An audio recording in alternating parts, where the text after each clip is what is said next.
تو کیا رقیہ کیا جا سکتا ہے؟ یہاں رک کر ہم پہلے ایک حدیث پڑھ لیتے اور اس کے بعد ہم بتائیں گے آپ کو کہ اس لیے کہ رقیہ کا تعلق بھی توحید سے ہے۔ ان اوف ابن مالک رضی اللہ تعالیٰ عنہ قال كنا نرقی فی الجاہلیۃ فقلنا یا رسول اللہ کیف تری فی ذلک فقال اعرضوا علی رقاکم لا باس بالرقا ما لم تکن شرکا رواہ ابو داؤد فی کتاب الطب۔ حضرت امام ابی داؤد رحمہ اللہ اس پوری حدیث کو ایسے کتاب الطب کے اندر لائے ہیں، ابو داؤد کے اندر۔ اوف ابن مالک کہتے ہیں کہ ہم لوگ جاہلیت میں جھاڑ پھونک کرتے تھے، جھاڑ پھونک کرتے تھے۔ اسلام لائے تو ہم نبی کریم صلی اللہ علیہ وسلم کے پاس آئے اور کہا کہ اللہ کے رسول ہم جاہلیت میں جھاڑ پھونک کرتے تھے، کیف تری فی ذلک، اس بارے میں آپ کیا بولتے ہیں، جھاڑ پھونک کریں یا نہ؟ فقال اعرضوا علی رقاکم، یہ جو پڑھ کر کے پھونکتے ہو ذرا وہ مجھے پڑھ کر سناؤ، کیا پڑھ کر پھونکتے ہو؟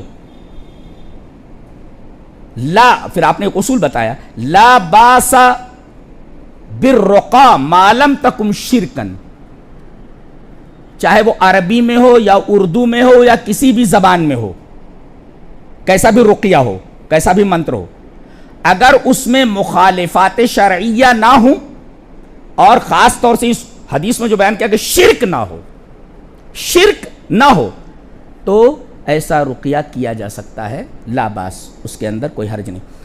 اس حدیث کی روشنی میں شارحین حدیث نے بتایا ہے کہ 3 شرطوں کے ساتھ رقیہ کرنا جائز ہے، اور چوتھی شرط میری ہے۔ جی شارحین حدیث نے 3 بتائی ہیں، چوتھی میری ملا لو اس میں۔ کیا؟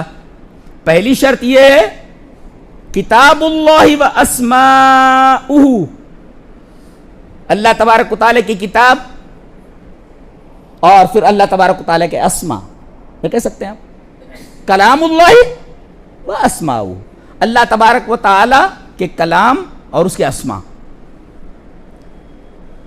آپ پڑھ کر پھونک سکتے ہیں۔ یہ تو ہوا، قرآن کی آیت ہے، پڑھ کر پھونک سکتے ہیں۔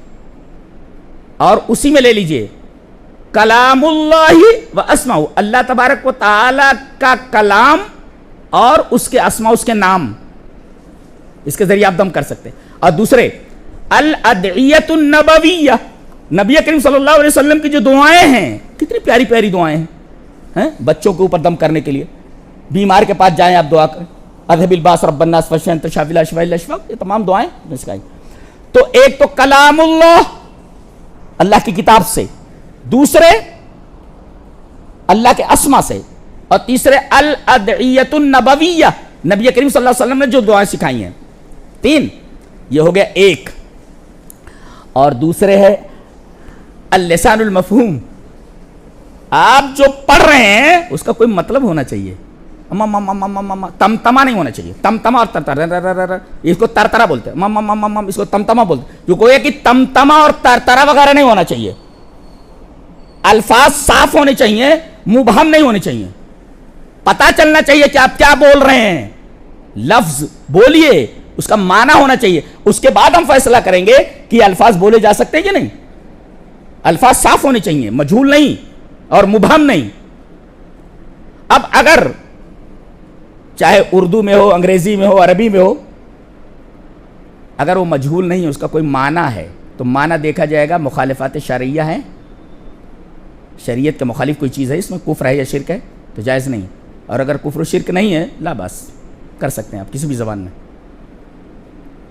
2 3 الاعتقاد الصحیح، یہ مین ہے، یہ یعنی راقی اور مرقی، جھاڑ پھونک کرنے والا اور مرقی جس کے اوپر جھاڑ پھونک کیا گیا ہے، دونوں کا اعتقاد یہ ہو کہ یہ جو رقیہ ہے یہ سبب ہے، اصل شافی اللہ تبارک و تعالیٰ کی ذات ہے، یہ اعتقاد ہونا چاہیے۔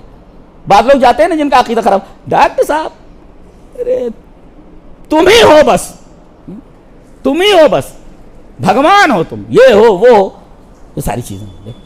تو یہ جو چیز ہے الاعتقاد الصحیح، یعنی راقی اور مرقی، جھاڑ پھونک کرنے والا اور جس کے اوپر جھاڑ پھونک کیا گیا ہو، یہ دونوں کے دونوں یہ اعتقاد رکھتے ہوں کہ یہ جو جھاڑ پھونک ہے، یہ رقیہ جو ہے یہ سبب ہے، شفا یہ مؤثر بالذات نہیں ہے، اللہ تبارک و تعالی اصل شافی ہے۔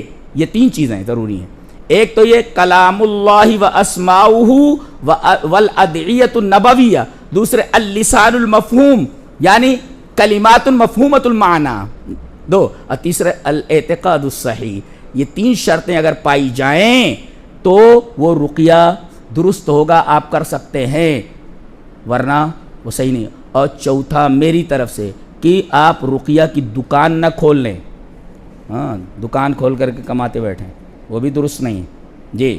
تو یہ چوتھی شرط ہے میری طرف سے جی، تین شرطیں انہوں نے لکھی ہیں، چوتھی شرط میری طرف سے کہ اسے دکان نہ بنا لیا جائے، ہاں دکان کھول کر کے جو ہے آدمی کمانے بیٹھ جائے جی۔ اس بات کو مضبوطی سے ذہن میں رکھیں، اس لیے کہ آج کل بہت چل رہا ہے یہ۔